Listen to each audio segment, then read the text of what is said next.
O que acontece quando a noite cai e o mundo que você conhece se desfaz em sombras e fogo?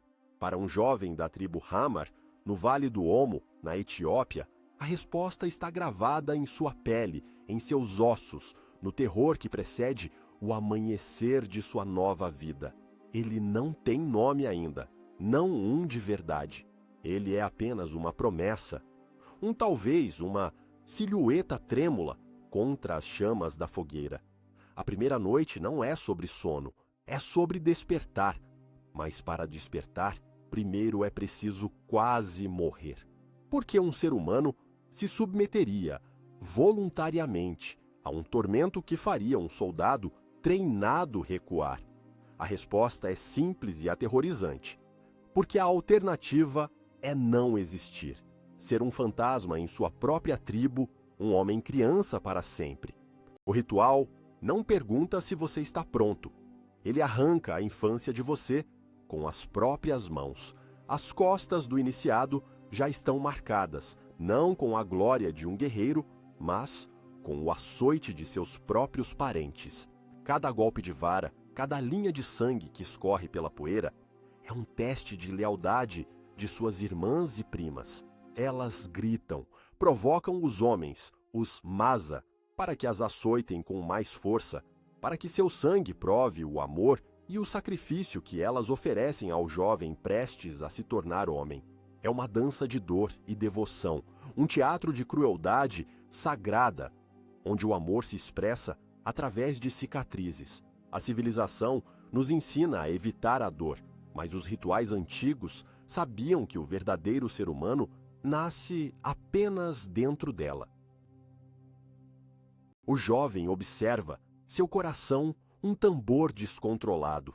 Ele não pode demonstrar medo. O medo é uma luxúria que ele não pode mais se permitir. Sua aprovação virá com o sol, o ukulibula, o salto sobre os touros, uma fileira de gado, de 10 a 30 animais, ombro a ombro, seus dorsos untados com esterco para torná-los escorregadios, como o próprio destino. Ele terá que correr nu como nasceu e saltar sobre essa ponte viva de carne e fúria 4 vezes, sem cair. A queda significa mais do que ossos quebrados. Significa a vergonha, uma vergonha que não será apenas sua, mas de todo o seu clã. Uma mancha que nem o tempo nem o sangue poderão apagar. Ele será a piada sussurrada ao redor das fogueiras. O homem que não conseguiu se tornar homem. Sua noiva prometida será dada a outro. Ele nunca poderá possuir gado. Ele será um pária. A noite se aprofunda e os anciãos contam histórias. Não são contos de ninar. São crônicas de heróis que saltaram e de fracassados que caíram. Cada história é uma lâmina afiada, esculpindo a realidade em sua mente jovem. O universo se encolheu ao tamanho daquela arena de poeira e fogo. A primeira noite é uma câmara de tortura psicológica, projetada para quebrar o espírito antes que o corpo seja testado. Ele precisa acreditar que pode voar, porque na verdade não se trata de força física, trata-se de fé. A fé cega e absoluta de que ele pertence àquele momento, de que os espíritos de seus ancestrais correrão com ele. Em outras terras, sob outros céus, a provação assume formas diferentes, mas a essência permanece a mesma. Para um jovem Maasai, no Quênia ou na Tanzânia, a primeira noite é a véspera de uma caçada. Não uma caçada por comida, mas por um nome. Ele e seu grupo de idade, os Morani, deixarão a segurança da aldeia com nada além de uma lança de ferro e um escudo de couro de búfalo. Seu alvo, o leão, Oldoinho Lengai, a montanha de Deus, observa em silêncio enquanto eles se preparam. Seus cabelos são trançados com ocre vermelho, seus corpos esguios e fortes, mas em seus olhos brilha a mesma febre ancestral. Matar um leão é matar o medo encarnado, é olhar nos olhos dourados da morte e não desviar o olhar.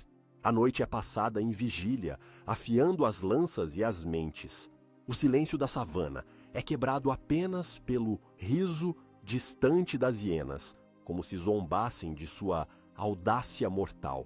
Você conseguiria suportar o peso de uma lança, sabendo que ela é a única coisa entre você e a aniquilação? A civilização nos deu muros para nos proteger das feras, mas nos deixou indefesos contra a besta que ruge dentro de nós. O ritual Maasai força essa confrontação. Não há para onde fugir. O jovem guerreiro deve se tornar mais perigoso que a própria savana. Ele aprende a ler as pegadas no pó, a sentir a mudança do vento, a pensar como sua presa. Ele se torna parte de uma unidade, um organismo único de caça, onde a confiança em seu irmão de lança é absoluta. Uma hesitação, um passo em falso e todos morrem. A primeira noite é a lição final sobre interdependência. Você não se torna um homem sozinho. Você se torna um homem porque seus irmãos estão dispostos a morrer por você e você por eles. Perto do amanhecer, o cheiro do leão estará no ar. A adrenalina queimará como veneno em suas veias. O confronto será rápido, brutal e definitivo.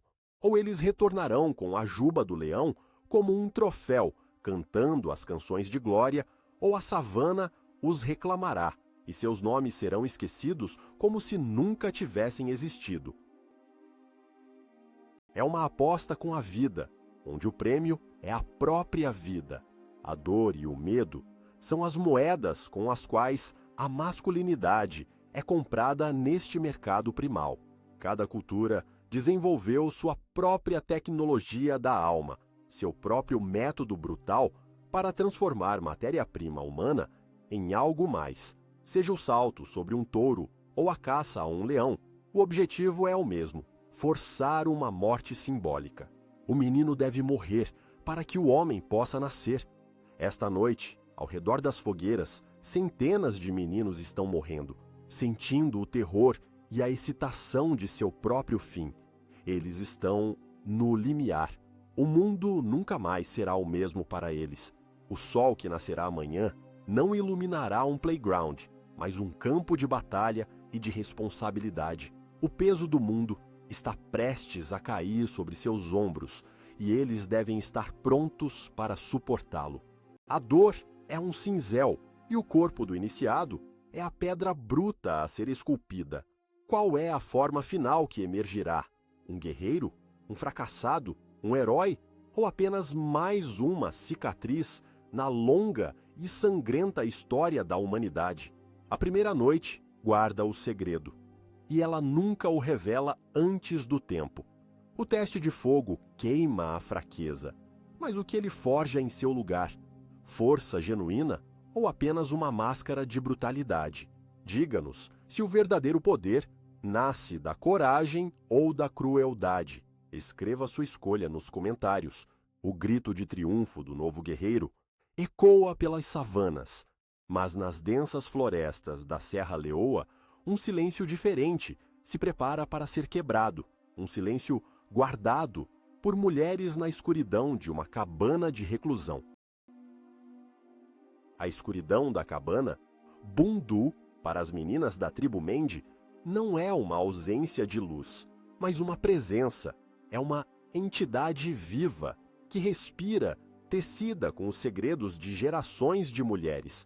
Aqui, a primeira noite não é um teste de força física explosiva, mas de resistência psicológica, uma maratona de dor e aprendizado que pode durar semanas, até meses. As iniciadas, chamadas Sandi, são arrancadas de suas famílias e levadas para um acampamento secreto na floresta, o Sandibondo. Seu primeiro ato é simbólico e irrevogável. Elas são lavadas, um ritual de purificação que as despoja de seus nomes de infância, de suas roupas, de tudo o que as conectava ao seu passado. Elas se tornam folhas em branco, prontas para que a sabedoria da tribo seja escrita nelas. O que uma menina deve saber para se tornar uma mulher? Para os Mende, a resposta não está nos livros, mas na terra, nas ervas, nos cantos e, acima de tudo, na capacidade de suportar. Elas aprendem as artes domésticas, sim, mas isso é apenas o verniz. O verdadeiro conhecimento é sobre o poder feminino. Elas aprendem sobre a sexualidade não como um ato de submissão, mas como uma ferramenta de influência e controle. Aprendem sobre plantas medicinais que podem curar e, sussurra-se, também podem amaldiçoar. Aprendem a navegar na complexa teia social da aldeia, a identificar aliados e inimigos, a usar o segredo e o silêncio como armas. A cabana de reclusão é uma escola de poder, e suas lições são gravadas na alma. A noite é o domínio das Solway, as mulheres mais velhas que governam a sociedade Bundu com mão de ferro. Elas são as guardiãs da tradição. Suas faces são cobertas por elaboradas máscaras de madeira negra e polida. Os Ndolijowei, que não representam deuses, mas o ideal da beleza e da sabedoria feminina. Quando uma Solway fala através da máscara, sua voz é a voz de todos os ancestrais. Desafiar essa voz é desafiar a própria estrutura da realidade. A máscara não é um disfarce, é uma transformação. E a primeira lição que as meninas aprendem é que a identidade é algo que se constrói, que se veste, que se defende. A dor é uma professora constante na cabana Bundu. As meninas passam por escarificações rituais, desenhos complexos cortados em suas costas e barrigas que florescerão em cicatrizes, mapas de sua identidade como mulheres adultas. Suportar a lâmina sem gritar é o primeiro teste de sua força interior, mas a dor mais profunda não é física. É a dor da fome, do isolamento, da pressão psicológica constante. Elas são testadas com enigmas, com tarefas impossíveis, com jogos mentais cruéis, projetados para quebrar sua arrogância e ensiná-las a humildade e a obediência. A irmandade nasce no sofrimento compartilhado. Meninas que eram rivais na aldeia agora dependem umas das outras para sobreviver. Elas compartilham seus medos sussurrados na escuridão, cuidam das feridas umas das outras, criam um vínculo que durará por toda a vida. A sociedade secreta feminina é a espinha dorsal da comunidade, uma rede de apoio e poder que os homens muitas vezes subestimam para seu próprio prejuízo. A civilização moderna prega a individualidade, mas a cabana de reclusão ensina uma verdade mais antiga. Você só é forte dentro da sua comunidade. No entanto, nem todas sobrevivem à provação. A fraqueza, seja física ou de caráter, é exposta sem piedade. Uma menina que trai um segredo, que se recusa a obedecer, que demonstra egoísmo, enfrenta o ostracismo ou punições severas. A floresta guarda histórias de iniciadas que simplesmente desapareceram, engolidas pelo mato. Ou assim dizem as Solway. O medo é uma ferramenta de controle tão eficaz quanto qualquer máscara ou lâmina. A primeira noite na cabana é a mais longa. Os sons da floresta, antes familiares, tornam-se monstruosos. Cada estalo de galho é um espírito maligno. Cada chamado de um pássaro noturno é um presságio.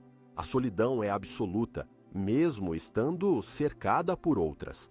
É uma jornada para dentro de si mesma, um confronto com a própria escuridão interior. Como é estar à beira do colapso, apenas para descobrir que há uma força dentro de você que você nunca soube que existia. O clímax da iniciação é a cerimônia de saída, quando as meninas, agora mulheres, retornam à aldeia. Elas emergem da floresta cobertas de argila branca, como espíritos renascidos. Seus corpos estão mais fortes, seus olhos contêm uma sabedoria que não estava lá antes. Elas dançam com uma graça e um poder que calam os homens. Elas não são mais as mesmas. O processo as transformou, deu-lhes um novo nome, um novo status, um novo poder. Mas a que preço? A tradição da clitoridectomia, uma prática controversa e perigosa, é frequentemente o centro sangrento desses rituais. Para os de fora, é uma mutilação bárbara. Para os de dentro, é o corte final, o selo que remove o último vestígio de masculinidade da mulher, purificando-a e preparando-a para o casamento. É um paradoxo terrível, um ato de violência, que é percebido como um ato de amor e pertencimento. A faca da anciã é ao mesmo tempo um instrumento de tortura e um portal para a aceitação social. Recusar-se é tornar-se uma pária, impura, inadequada para o casamento. A primeira noite após esse ato é uma noite de agonia e febre, onde a fronteira entre a vida e a morte é tênue como um fio de teia de aranha. É o teste final de resistência. Aquelas que sobrevivem são consideradas verdadeiras mulheres, endurecidas pelo fogo. O sussurro da cabana de reclusão carrega ecos de poder, sabedoria, crueldade e um paradoxo que a mente moderna luta para compreender. Ele fala de um mundo onde a identidade feminina não é dada, mas conquistada através de um batismo de sangue e segredo. E essa irmandade, forjada na escuridão, se estende para além da floresta, influenciando as dinâmicas de poder em todos os níveis da sociedade. O conhecimento secreto, adquirido naquelas noites de terror, torna-se uma arma para toda a vida, uma fonte de força que emana das cicatrizes visíveis e invisíveis. O poder delas não é o poder explosivo de uma lança, mas o poder silencioso e persistente da água que lentamente desgasta a pedra mais dura. A batalha pela alma, no entanto, pode ser ainda mais perigosa quando o inimigo não é a sociedade ou a dor física, mas as entidades que habitam o véu entre os mundos, esperando para possuir os incautos. A noite mais escura aguarda aquele que é chamado para se tornar xamã. A noite em que os espíritos falam não chega com um convite. Ela chega como uma doença, uma convulsão, uma loucura que desfaz o mundo. Para os povos do Gabão, como os Fang, ou para os Ndembu da Zâmbia, o futuro xamã, o Nganga, não escolhe seu caminho. Ele é escolhido. E a escolha é muitas vezes uma sentença de morte. A primeira noite de sua iniciação não é uma cerimônia, é uma crise. É o momento em que a comunidade reconhece que a doença que aflige o jovem não é do corpo, mas do espírito. Os ancestrais o chamaram, e se ele não responder, eles o levarão. A jornada começa com uma descida ao caos. O candidato é isolado, muitas vezes em uma cabana nos limites da aldeia, um espaço liminar entre o mundo dos vivos e o dos mortos. O velho xamã, seu futuro mestre, não age como um professor, mas como um torturador. O objetivo não é ensinar, mas quebrar. Quebrar a personalidade, o ego, as amarras da percepção comum. O iniciado é privado de sono, de comida, de água. Ele é forçado a dançar até o colapso, a cantar canções cujo significado ele não entende, a inalar a fumaça de ervas que torcem a realidade em formas grotescas.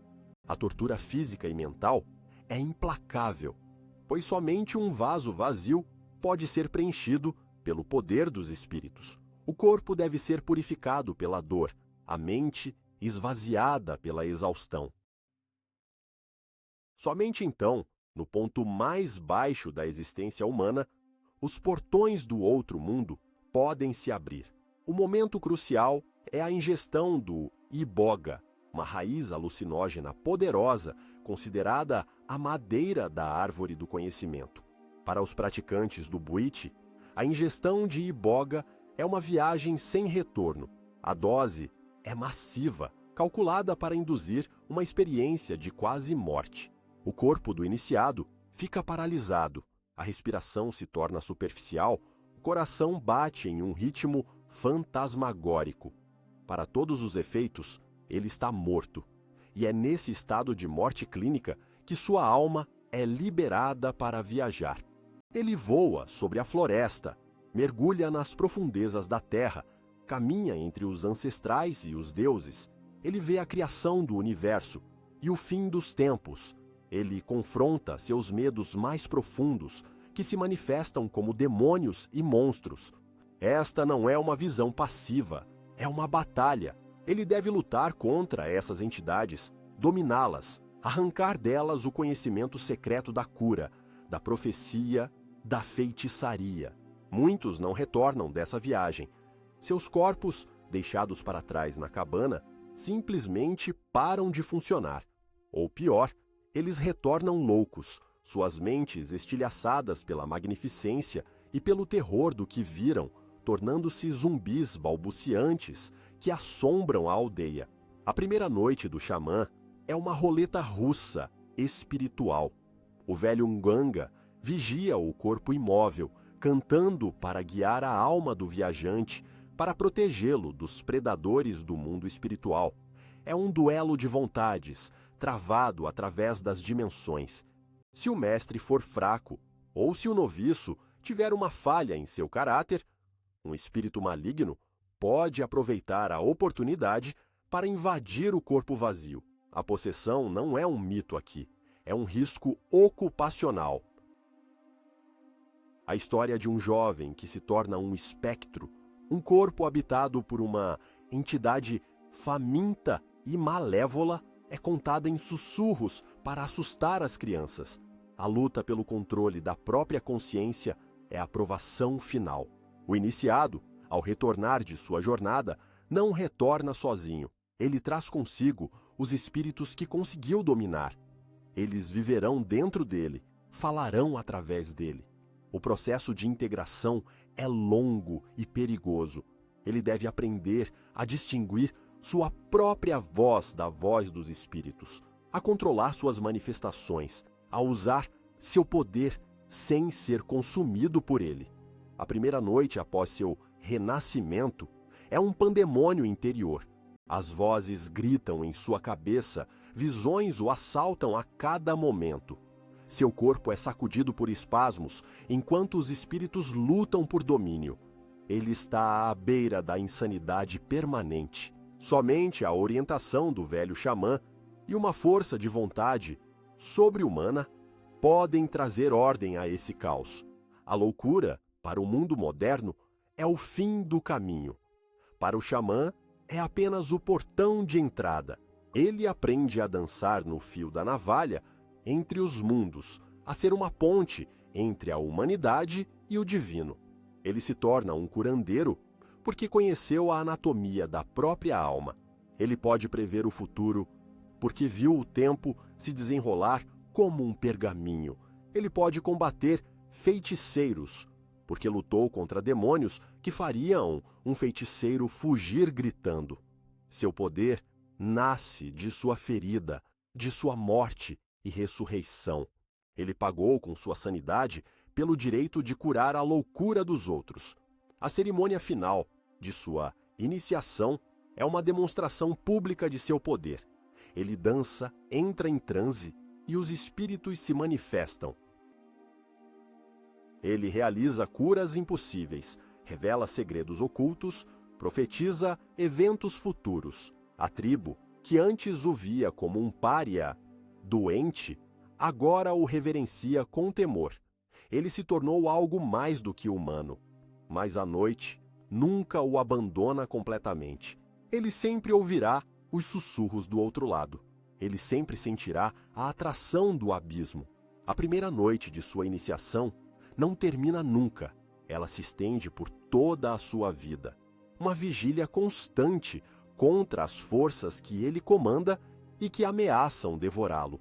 Ele é o guardião do portal e o preço da vigília é a solidão eterna. A batalha pela própria alma é a mais solitária de todas, mas o casamento, em muitas culturas, transforma a união de duas pessoas em um campo de batalha público, onde clãs inteiros se enfrentam em uma guerra ritual. A primeira noite de núpcias na tribo Fulani, no Níger, não começa com sussurros de amor, mas com o som de bastões se chocando contra a carne. O noivo, para provar sua dignidade, deve passar por um ritual chamado Charu. Ele fica de pé, de braços abertos, enquanto os parentes da noiva se revezam para açoitá-lo com varas pesadas e flexíveis. Ele não pode demonstrar dor, não pode recuar, não pode nem mesmo piscar. Ele deve sorrir. Um sorriso forçado, sangrento, enquanto sua pele se abre em talhos profundos. Cada golpe é um teste de sua coragem, de sua capacidade de suportar a dor pela mulher que ele deseja. Se ele cair, se ele gritar, o casamento é cancelado. A desonra recai sobre ele e sua família para sempre. É um teatro brutal de resistência, onde o preço da noiva é pago em sangue e estoicismo. O casamento aqui não é a união de dois indivíduos, mas um tratado perigoso entre dois clãs guerreiros. A noiva é um prêmio, um território a ser conquistado, e a cerimônia é uma guerra em miniatura, projetada para testar a força e a honra de ambas as partes antes que o sangue real seja derramado em conflitos futuros. A noite de núpcias é o clímax dessa campanha militar.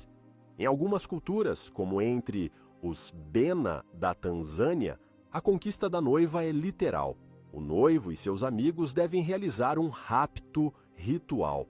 Eles emboscam a noiva, lutando contra a resistência feroz de seus irmãos e primos. A luta é real, com socos, empurrões e bastões, embora haja um entendimento tácito de não matar. É uma demonstração de força, astúcia e determinação. O noivo que não consegue roubar sua noiva é considerado fraco, indigno dela. A noiva, por sua vez, não é uma vítima passiva. Ela deve resistir com todas as suas forças, gritar, morder, arranhar. Sua resistência demonstra seu valor e sua lealdade à sua própria família. É um jogo perigoso de alianças e poder. Uma vez que o rapto é bem sucedido, a noiva é levada para a cabana nupcial, mas a provação está longe de terminar. A cabana é cercada por parentes de ambos os lados, um público hostil e barulhento. Eles gritam provocações, insultos, testam a paciência do jovem casal. A noite é uma sucessão de testes. Anciãos podem invadir a cabana a qualquer momento para dar conselhos ou verificar se o casamento está sendo consumado corretamente. Amigos do noivo tentam roubar seus pertences, testando sua vigilância. Parentes da noiva tentam resgatá-la, testando a capacidade do noivo de protegê-la. O romance é impossível nessas condições. O objetivo não é o amor, mas a sobrevivência. O casal deve apresentar uma frente unida contra um mundo que parece conspirar para separá-los. É a primeira e mais importante lição sobre o casamento. Ele é uma fortaleza que precisa ser defendida constantemente. A intriga e a traição são elementos sempre presentes. Uma família rival pode subornar um dos guardas para permitir um ataque mais sério. Um primo invejoso pode espalhar rumores sobre a impotência do noivo ou a infidelidade da noiva. A noite de núpcias é um campo minado de política social. Cada palavra, cada gesto é pesado e analisado. O sucesso ou o fracasso dessa noite pode selar a paz entre os clãs ou plantar as sementes de uma rixa sangrenta que durará gerações. O amor pode florescer mais tarde, talvez. Mas primeiro, é preciso garantir a sobrevivência política e social. Em meio a todo esse caos, a noiva desempenha seu próprio jogo estratégico. Sua virgindade, provada pelo sangue no lençol exibido na manhã seguinte, é sua maior arma. É a prova da honra de sua família e um trunfo que lhe confere poder e respeito em seu novo lar. Mas e se não houver sangue? A noiva pode usar a astúcia, o sangue de um animal, para forjar a prova. É uma aposta desesperada. Se for descoberta, a punição é terrível. Se tiver sucesso, ela garante seu lugar na nova hierarquia. Ela não é apenas um prêmio, Ela é uma jogadora de poder, uma estrategista. Em um jogo dominado por homens, você arriscaria a vida por amor ou lutaria por poder? A primeira noite é um microcosmo da vida matrimonial que se seguirá. Uma negociação constante de poder, uma aliança contra as pressões externas, um delicado equilíbrio entre desejo pessoal e dever comunitário.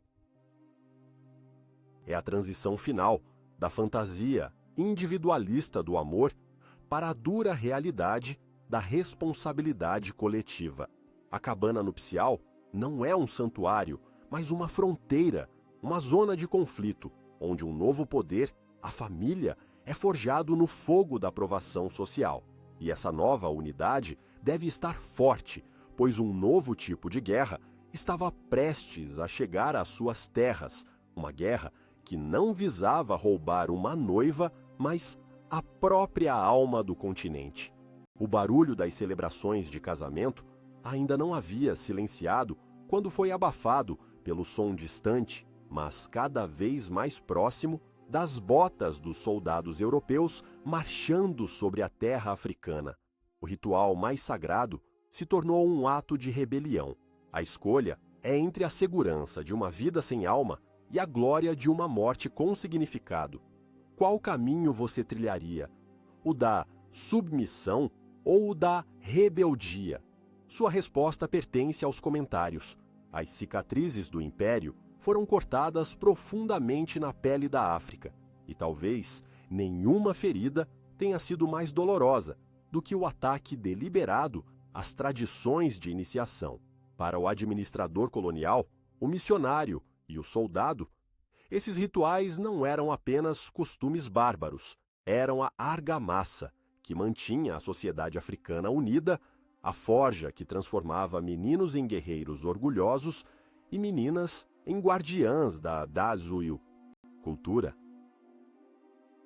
Para quebrar o espírito de um povo, era preciso primeiro quebrar seus rituais.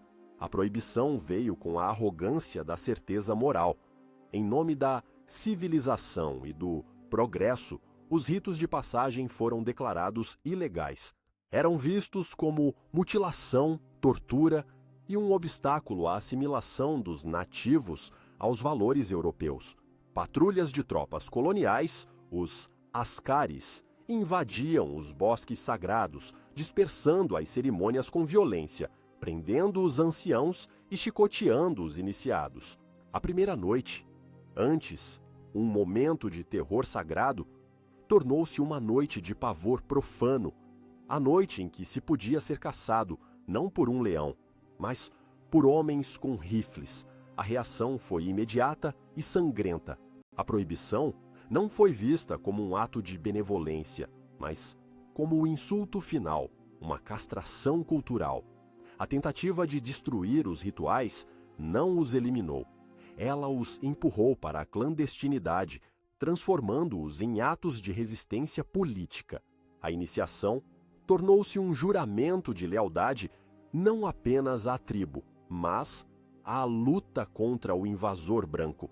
Nas profundezas da noite, em locais secretos e bem guardados, os rituais continuaram, agora imbuídos de um novo e perigoso significado. O preço da captura era a prisão, o exílio ou a morte. O jovem que se esgueirava para fora da aldeia para se juntar a seus irmãos na floresta não estava apenas buscando se tornar um homem, estava se alistando em uma guerra de guerrilha pela identidade. O bosque sagrado tornou-se o primeiro campo de treinamento para futuros combatentes da liberdade. As escolas missionárias tornaram-se outro campo de batalha. Crianças africanas eram levadas, muitas vezes à força, para serem educadas nos caminhos do homem branco. Eram ensinadas a ler a Bíblia, a cantar hinos e a se envergonhar de seus próprios pais pagãos. Mas o chamado do sangue era mais forte do que o sino da capela. À noite, muitas dessas crianças fugiam. Elas rastejavam para fora dos dormitórios, arriscando o chicote do padre ou do professor para encontrar os anciãos que as esperavam na escuridão. Elas passavam pelo rito proibido, recebiam suas cicatrizes de honra e depois retornavam à missão antes do amanhecer, com seus corpos doloridos, mas suas almas intactas, carregando um segredo que as separava para sempre de seus captores. A civilização prometeu salvar suas almas, mas os rituais lhes devolveram a si mesmos. A tragédia das gerações perdidas nasceu desse conflito. Jovens apanhados entre dois mundos, não pertencendo totalmente a nenhum deles. Em Nairobi ou em Dakar, eles usavam roupas europeias, falavam a língua do colonizador, mas seus corações batiam no ritmo dos tambores antigos. Eles eram desprezados pelos administradores coloniais como semicivilizados e vistos com desconfiança por seu próprio povo como contaminados. Sua iniciação foi incompleta, interrompida. Eles conheciam o preço de tudo e o valor de nada. A luta Mau Mau, no Quênia, nos anos 1950, é talvez o exemplo mais dramático de como a supressão dos rituais alimentou a revolta armada. Os britânicos haviam proibido a circuncisão feminina entre os Kikuyu, um pilar central de sua identidade cultural. A reação foi uma sociedade secreta, um juramento de sangue e uma das mais selvagens guerras de descolonização da história africana. Os juramentos dos Mau Mau eram paródias sombrias dos antigos ritos de iniciação adaptados para a guerra. Os combatentes juravam lealdade à causa, bebendo sangue e comendo terra, prometendo expulsar o homem branco ou morrer tentando. A floresta, antes local de iniciação, tornou-se um esconderijo para os guerrilheiros. O conhecimento da terra, aprendido durante os rituais de juventude, tornou-se uma arma militar. O Império Britânico, em sua tentativa de apagar uma tradição, acabou por acender a pira de seu próprio poder. O colonizador via o ritual como estagnação, um obstáculo ao progresso linear que eles acreditavam representar. Eles não conseguiam entender que o ritual não era sobre repetir o passado, mas sobre garantir o futuro. Era um mecanismo para transmitir valores, forjar a coesão social e criar indivíduos resilientes, capazes de liderar e proteger sua comunidade. Ao destruir esse mecanismo, eles criaram um vácuo de identidade, de propósito, de liderança. Um vácuo que seria preenchido, após a independência, por outras forças, o nacionalismo, o tribalismo político e, eventualmente, o caos. A primeira noite, sob o domínio colonial, foi uma noite de perseguição e medo, mas também de desafio e orgulho. Foi a noite em que a tradição se recusou a morrer, em que o som dos tambores secretos abafou o barulho das patrulhas. Foi a noite em que se tornou claro que se pode colonizar a terra, mas é muito mais difícil colonizar a alma. A luta pela alma da África continuaria muito depois que as bandeiras europeias fossem arriadas, movendo-se das florestas e savanas para um novo e ainda mais implacável campo de batalha, as selvas de concreto das megacidades modernas. As selvas de concreto de Joanesburgo, Lagos ou Kinshasa não têm leões, mas as presas e os predadores ainda estão lá. As leis antigas dos ancestrais, embora distorcidas e brutalizadas, sobreviveram à migração para as cidades, encontrando um novo lar nos becos escuros, nos prédios abandonados e nos corações de jovens desesperados. A primeira noite de um novo membro de uma gangue de rua, como os Area Boys de Lagos, é uma versão grotesca e urbana dos antigos rituais de iniciação. Não há anciãos para guiar o processo, apenas um líder de gangue endurecido. A provação não é caçar uma fera, mas tornar-se uma. O iniciado pode ser forçado a cometer um roubo à mão armada, sequestrar um carro ou, o mais comum, lutar contra um membro de uma gangue rival até que o sangue seja derramado. Ele deve provar sua lealdade e sua falta de medo, não aos espíritos ancestrais, mas à nova família que lhe oferece proteção e identidade em uma cidade que, de outra forma, o engoliria vivo. A dor ainda é a porta de entrada. O jovem pode ser espancado por seus novos irmãos para testar sua resistência, ou marcado com uma tatuagem rudimentar feita com uma lâmina de barbear e cinzas. As cicatrizes ainda são um símbolo de pertencimento, mas não contam uma história de orgulho cultural, e sim de sobrevivência brutal.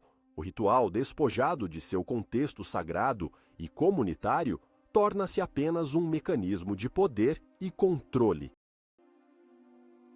A necessidade humana, primal por pertencimento e por um rito de passagem, não desapareceu com a urbanização. Ela simplesmente se adaptou como um vírus ao seu novo ambiente. Em um mundo onde as estruturas familiares tradicionais se desintegraram, a gangue se torna o novo clã, o líder da gangue, o novo chefe, o território da gangue, a nova terra ancestral a ser defendida até a morte. A guerra de gangues é a nova guerra tribal, travada não com lanças, mas com facões, garrafas quebradas e cada vez mais com armas de fogo. A vida é barata e a morte é uma presença constante. A primeira noite na gangue é um pacto com essa morte. Mas não são apenas os despossuídos que perpetuam essas tradições sombrias. Nos arranha-céus espelhados, em salas de reuniões luxuosas, sociedades secretas de empresários, políticos e oficiais de alto escalão praticam suas próprias versões de iniciações para obter acesso aos círculos internos do poder, onde os verdadeiros negócios são fechados e o destino da nação é decidido. Um homem deve provar sua lealdade absoluta.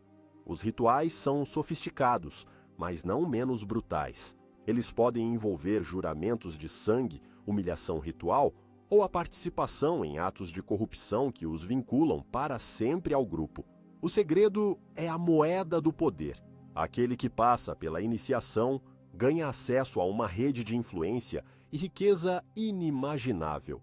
Aquele que trai o juramento desaparece. O antigo poder dos anciãos da aldeia foi substituído pelo poder da elite urbana, mas a mecânica do controle, através do ritual secreto, permanece a mesma. Um abismo se abriu entre as gerações. Os mais velhos, que ainda se lembram da pureza e do significado dos rituais originais, olham com horror para o que seus filhos e netos se tornaram. Eles veem a violência sem sentido das gangues e a corrupção cínica das elites como uma perversão, uma traição a tudo o que os ancestrais representavam. Eles tentam alertar, aconselhar, mas suas vozes são abafadas pelo barulho da cidade, pela promessa de dinheiro rápido e poder instantâneo. A sabedoria antiga parece irrelevante em um mundo governado pelo asfalto e pelo neon. O jovem da cidade pergunta: de que me serve saber rastrear um antílope quando preciso saber como evitar uma bala? De que me serve a bênção dos ancestrais quando preciso do favor de um político corrupto? O ritual antigo preparava o indivíduo para servir à comunidade. O ritual urbano prepara o indivíduo para explorar a comunidade. É a inversão completa de valores. A primeira noite na cidade, para um jovem recém-chegado da aldeia, é um choque cultural brutal. A solidariedade da vida comunitária é substituída pela competição feroz do cada um por si. Ele é confrontado com uma escolha Stark: agarrar-se aos velhos valores e provavelmente perecer na pobreza e no anonimato, ou abraçar as novas regras brutais e tentar sobreviver, mesmo que isso signifique perder sua alma no processo. Como é olhar para o seu reflexo em uma poça de água suja da rua e não reconhecer a pessoa que você se tornou? A cidade é um caldeirão que derrete as identidades tribais, mas não as substitui por uma identidade nacional coesa. Em vez disso, ela cria novas afiliações mais voláteis e perigosas. A nostalgia por uma pureza perdida assombra a consciência coletiva. As pessoas anseiam pela clareza moral, pela sensação de pertencimento que os antigos rituais proporcionavam. Mas o caminho de volta parece irremediavelmente perdido. A selva de concreto é mais implacável do que qualquer floresta. Suas feras não têm garras, mas contratos, subornos e balas. E a luta pela alma da nova geração é travada a cada noite, em cada beco, em cada sala de reuniões, onde versões distorcidas da primeira noite continuam a separar os fracos dos fortes, as vítimas dos predadores. E enquanto essa batalha invisível se desenrola, outra, mais visível e cínica, acontece à luz do dia, onde o que antes era sagrado é agora vendido como entretenimento para olhos estrangeiros. O que acontece quando a dor mais sagrada de um povo se torna uma atração turística? Quando a primeira noite de provação, antes um segredo guardado, às 7 chaves, é reembalada e vendida como um espetáculo exótico por $100 a cabeça. A resposta está nos olhos de um guerreiro Masai, pintado e paramentado, que salta para as câmeras de turistas japoneses, seu salto menos uma expressão de alegria guerreira e mais um gesto de cansaço. A comercialização do sagrado é talvez a ameaça mais insidiosa à sobrevivência das tradições antigas. Não as proíbe com violência, como o colonialismo. Em vez disso, as abraça, as esvazia de seu significado e as transforma em uma caricatura de si mesmas. O ritual, que era uma tecnologia para forjar a alma, torna-se um produto. E, como qualquer produto, ele é modificado para agradar ao consumidor. As versões encenadas para turistas são cuidadosamente coreografadas para serem seguras e pitorescas. O salto sobre os touros dos Hamar é feito com menos animais, e uma rede de segurança invisível de outros guerreiros está pronta para aparar o jovem se ele escorregar. A caçada ao leão Masai é substituída por uma dança com lanças, onde o único perigo é tropeçar nos próprios pés. A dor, o medo, o risco de morte ou de vergonha, os elementos essenciais que davam ao ritual seu poder transformador, são removidos. O que resta é uma casca vazia, um teatro folclórico. A comunidade se divide. O conflito interno é amargo e profundo. De um lado estão os tradicionalistas, os anciãos que veem essa prática como uma prostituição cultural, uma traição a tudo o que seus ancestrais defenderam. Para eles, mostrar o ritual a um estranho, especialmente por dinheiro, é profaná-lo, drená-lo de seu poder espiritual. Eles argumentam que um ritual sem perigo não é um ritual, é apenas uma dança. Eles acusam os outros de venderem sua primogenitura por um prato de lentilhas. Do outro lado estão os pragmáticos. Eles veem o dinheiro do turismo como a única maneira de sobreviver em um mundo em mudança. O dinheiro compra remédios, paga a educação dos filhos, permite que eles preservem suas terras contra o avanço da agricultura industrial.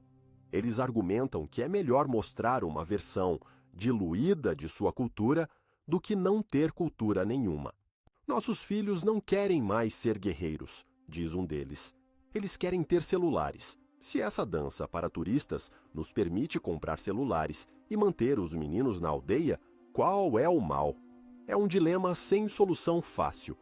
O jovem guerreiro vive no centro dessa contradição.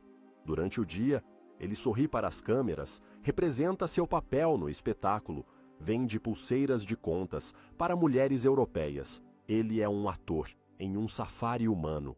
Mas à noite, quando os ônibus de turismo partem e o cheiro de protetor solar se dissipa, algo mais acontece.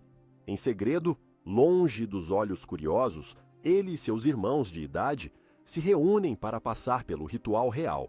O ritual sangrento, doloroso e perigoso que seus pais e avós conheceram. Eles caçam, Eles lutam, eles enfrentam a dor real, porque sabem, em um nível visceral, que a versão turística não lhes deu o que eles mais precisam, a certeza de que são homens. Eles vivem uma vida dupla, divididos entre a performance para o mundo e a verdade para si mesmos. O turista, em sua maioria, permanece felizmente ignorante. Ele tira suas fotos, compra seus souvenirs e volta para casa com uma história emocionante sobre os primitivos nobres que conheceu. Mas, ocasionalmente, a cortina se rasga. Um turista mais aventureiro ou simplesmente azarado se afasta do grupo, se perde e tropeça na cerimônia real. O que ele vê não é um espetáculo, é violência, sangue, dor e um fervor aterrorizante nos olhos dos participantes. O choque é profundo. A imagem romantizada da África se estilhaça. Ele não é mais um espectador. É uma testemunha, um intruso em algo antigo e perigoso. Sua presença profana o sagrado e a reação pode ser hostil. Ele vê a verdade por trás do folclore e a verdade é desconfortável. O sagrado, quando se torna mercadoria, perde sua alma. Você pode comprar uma máscara, mas não pode comprar o poder do espírito que ela representa. Você pode fotografar um ritual, mas não pode capturar a transformação que ele opera. O cinismo e o desespero andam de mãos dadas. Os jovens que participam dos rituais encenados podem até começar a duvidar do valor dos rituais verdadeiros. A repetição constante da farsa corrói a fé na autenticidade. E assim, lentamente a tradição morre, não com um estrondo, mas com o clique de uma câmera e o tilintar de moedas. A primeira noite, vendida como um pacote de aventura, torna-se a última noite de uma cultura. Qual é a maior traição? Abandonar uma tradição por necessidade ou preservá-la como uma farsa lucrativa? Sua escolha entre sobrevivência e integridade pertence aos comentários. E para algumas culturas, essa escolha já não existe mais, pois seus rituais e seu povo desapareceram, deixando para trás apenas o eco de um grito esquecido. A busca pelos rituais desaparecidos é uma corrida contra o esquecimento, uma história de detetive antropológica travada nos arquivos empoeirados da Europa e nas memórias desvanecidas dos últimos anciãos. O que um povo perde quando a corrente de iniciações é quebrada não é apenas um costume pitoresco que se vai, é a sua espinha dorsal, o seu sistema operacional, a sua conexão com o passado e o seu mapa para o futuro. Quando o ritual morre, a cultura entra em coma. A investigação começa com fragmentos. Um diário de um missionário belga do século XIX, descrevendo com horror e fascínio uma cerimônia demoníaca que ele testemunhou em uma aldeia no Congo, pouco antes de a aldeia ser dizimada por uma epidemia de varíola, trazida em seus próprios navios. As palavras do missionário são tendenciosas, cheias de julgamento, mas entre as linhas de sua indignação, os detalhes de um ritual complexo podem ser discernidos. Um ritual que envolvia máscaras, possessão espiritual e uma provação no rio infestado de crocodilos. Hoje a tribo a que ele se referia não existe mais. Apenas o nome permanece em mapas antigos. O que aquele ritual significava? Que conhecimento ele transmitia? As respostas estão perdidas para sempre, afogadas no rio do tempo. Outra pista pode ser uma pintura rupestre, escondida em uma caverna nas montanhas Drakensberg, na África do Sul. As figuras esguias dos caçadores-coletores San dançam em transe, seus corpos distorcidos, linhas de energia emanando deles. Os arqueólogos debatem seu significado. Seria uma caçada bem-sucedida? Um mito da criação. Ou, como alguns acreditam, a representação da primeira noite de um xamã, sua viagem ao mundo dos espíritos, pintada na rocha para guiar as futuras gerações. Os últimos descendentes do Sun, marginalizados e despossuídos, perderam a chave para decifrar esses símbolos. Eles olham para as pinturas de seus ancestrais com a mesma perplexidade que um turista. A corrente foi quebrada. O trabalho de campo se torna uma caça ao tesouro melancólica. O antropólogo viaja para uma região remota, seguindo o boato de que um ancião, o último de sua linhagem, ainda se lembra das velhas práticas. A conversa é um processo delicado de construir confiança. O velho, de olhos turvos, desconfia. Por que o homem branco quer saber? Para zombar? Para proibir, como fizeram seus pais. Mas, eventualmente, talvez com a ajuda de uma garrafa de gin, as histórias começam a fluir, fragmentos, memórias de infância. Uma canção que sua avó cantava, cujo significado ele mal compreende. A descrição de uma máscara que ele viu apenas uma vez, antes de ser queimada pelos missionários. Ele se lembra do medo, da excitação, da sensação de que algo de imensa importância estava acontecendo. Mas os detalhes do ritual em si, a sua lógica interna, a sua teologia, estão irremediavelmente perdidos. O antropólogo grava tudo, cada palavra, cada hesitação. É um trabalho de resgate, a tentativa de salvar as últimas brasas de uma fogueira que se apaga. Existe uma lenda, contada em diferentes formas por toda a África, sobre a maldição que cai sobre um povo que abandona suas iniciações. A história fala de uma tribo que, cansada da dor e do sacrifício, decidiu que seus filhos não precisavam mais passar pelas provações. Eles se tornaram civilizados. Por uma geração tudo pareceu bem, mas então as colheitas começaram a falhar. As doenças se espalharam, os líderes se tornaram corruptos e fracos. Os jovens não tinham respeito pelos mais velhos. A comunidade se desfez em facções egoístas. Eles haviam perdido o seu centro, a sua força vital, que era renovada a cada geração através do sacrifício ritual. A maldição não era uma força sobrenatural, mas a consequência natural da desintegração social. A morte de uma cultura raramente é um evento dramático. É um processo lento, silencioso, como uma maré baixa que recua e nunca mais volta. Uma geração deixa de praticar o ritual. A próxima geração mal se lembra dele. A terceira geração só o conhece como uma história boba de avô. E então ele se foi. Com ele se vão as canções, as danças, o conhecimento das plantas, a estrutura social, o senso de propósito. O que resta é um povo à deriva, uma coleção de indivíduos sem uma identidade coletiva. Eles são presas fáceis para a assimilação, para o proselitismo religioso, para a exploração econômica. Um povo que não sabe de onde veio, não tem como saber para onde está indo. A primeira noite de uma cultura que se esqueceu de si mesma é uma noite vazia. Não há fogo, não há cânticos, não há dor transformadora. Há apenas o silêncio do esquecimento e o brilho frio da tela de uma televisão ou de um celular, transmitindo sonhos e valores de uma terra distante. É o fim da história, não com um grito, mas com um bocejo.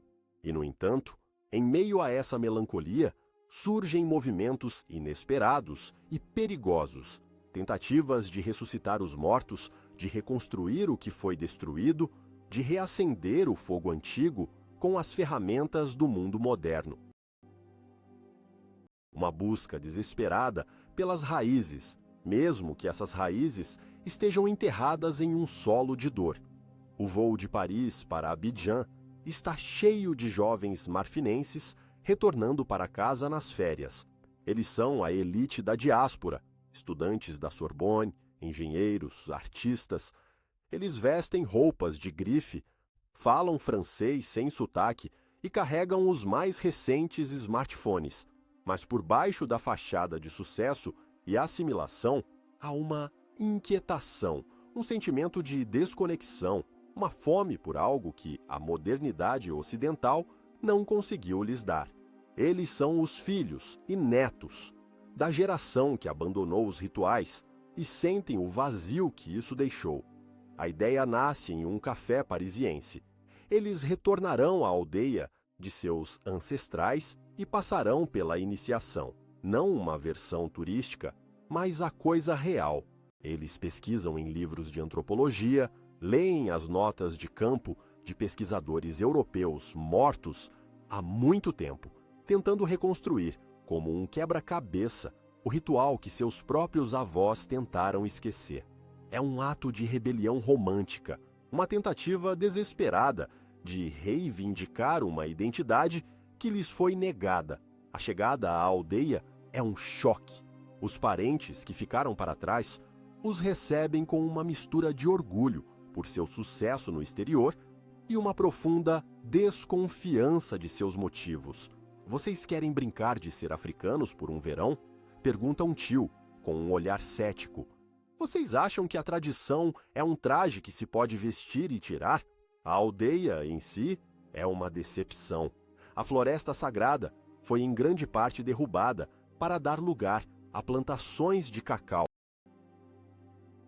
Os anciãos que ainda se lembram dos rituais são poucos e suas memórias são contraditórias. O conhecimento não está escrito em um manual. É um saber vivo, transmitido de corpo para corpo, e a corrente foi quebrada. O grupo de jovens urbanos, com seu idealismo e seus laptops, parece absurdamente fora de lugar. O confronto com a realidade é brutal. Eles não estão preparados, nem física nem mentalmente. Seus corpos, amaciados pelo conforto da vida europeia, não suportam a dureza das condições. A comida é estranha, a água os adoece, o trabalho físico os esgota. A primeira noite de preparação, passada em uma cabana sem eletricidade, é uma provação de picadas de mosquito e de um silêncio opressor que seus ouvidos, acostumados ao barulho da cidade, não conseguem processar. A tentativa de realizar o ritual se transforma em uma tragicomédia de erros. A caçada ritual, baseada em descrições de um livro, quase termina em desastre quando um deles se perde na mata. A dança ritual, aprendida em um vídeo do YouTube, parece desajeitada e sem alma aos olhos dos habitantes locais. Eles tentam induzir um transe com hiperventilação, mas acabam apenas com tontura e dor de cabeça. A dor, quando finalmente chega, não é a dor transcendente que eles leram, mas apenas dor. A escarificação, feita por um ancião com uma lâmina não esterilizada, resulta em uma infecção grave para um dos participantes. A provação, em vez de forjar a unidade, cria ressentimento e acusações. O conflito interno explode. Você pode se tornar um guerreiro se nunca segurou uma lança, apenas um mouse? Você pode se conectar com os espíritos da Terra se seus sapatos de caminhada de 300 euros o isolam dela? A busca pela autenticidade revela-se uma busca por uma fantasia. Eles não queriam se tornar verdadeiros aldeões. Queriam consumir uma experiência de autenticidade para depois poderem contar histórias emocionantes em seus círculos de amigos em Paris. O ritual, despido de seu contexto social e de uma vida inteira de preparação, torna-se um ato sem sentido, um teatro do absurdo. Alguns desistem retornando à cidade, desiludidos e envergonhados.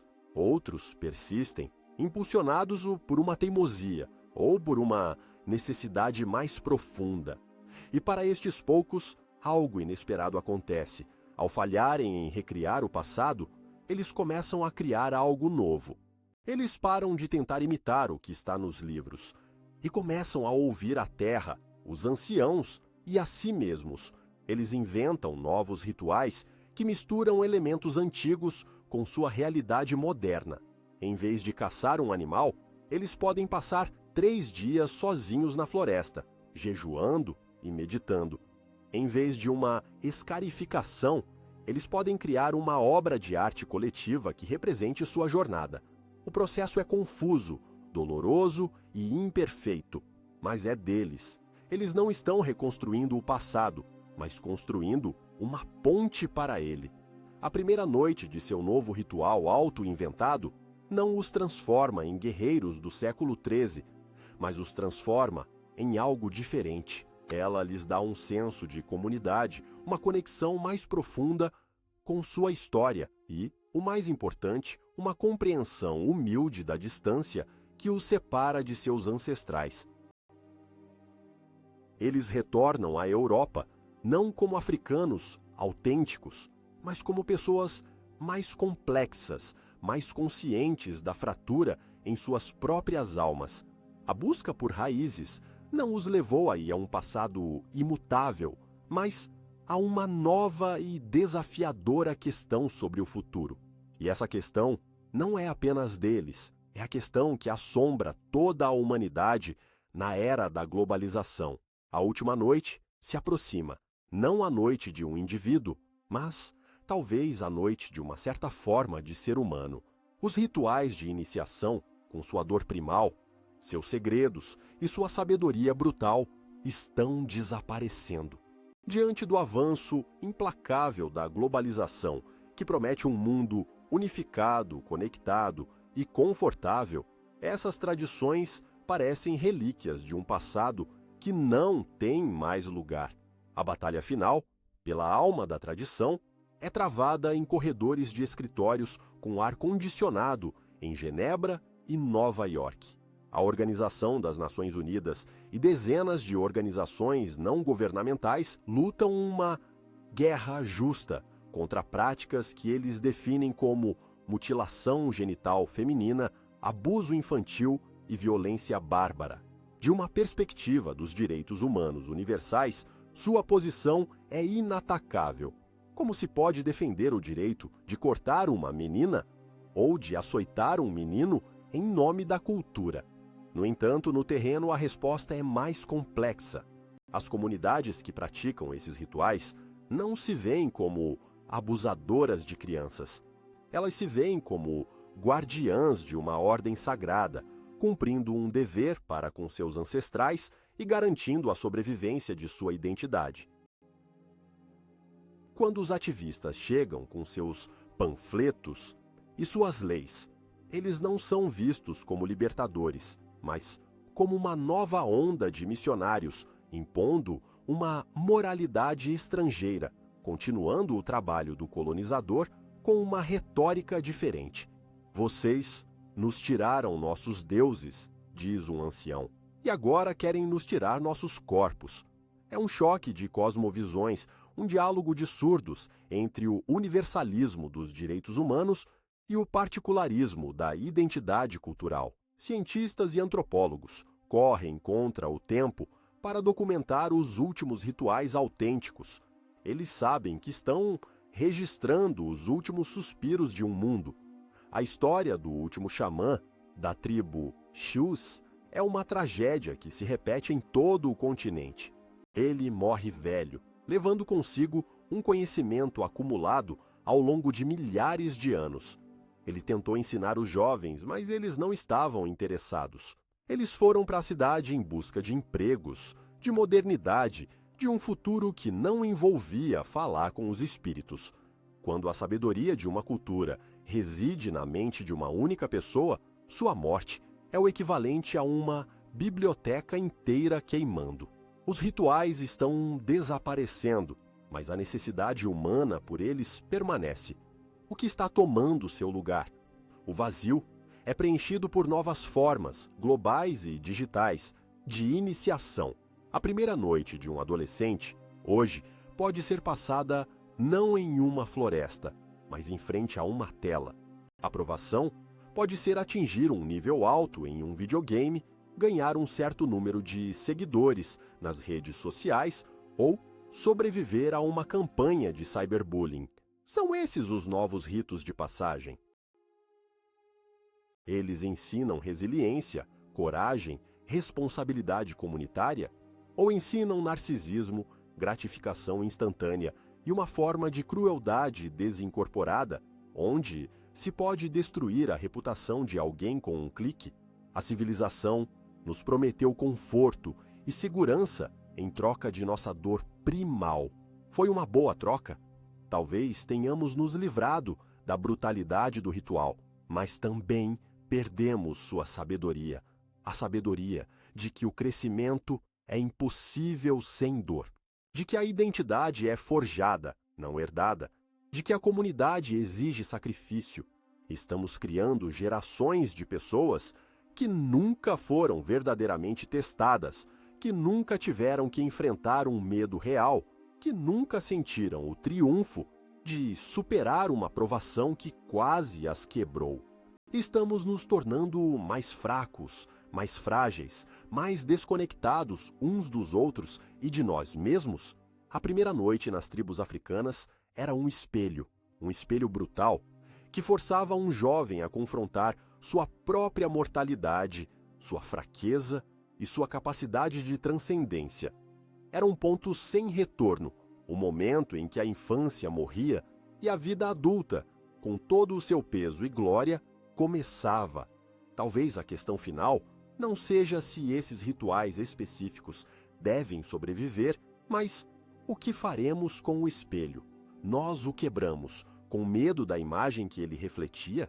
Ou teremos a coragem de construir novos espelhos, novas provações, novos rituais adequados ao nosso tempo, que nos forcem a perguntar a nós mesmos a mesma pergunta atemporal que o jovem na fogueira se fazia: sou digno do direito de viver?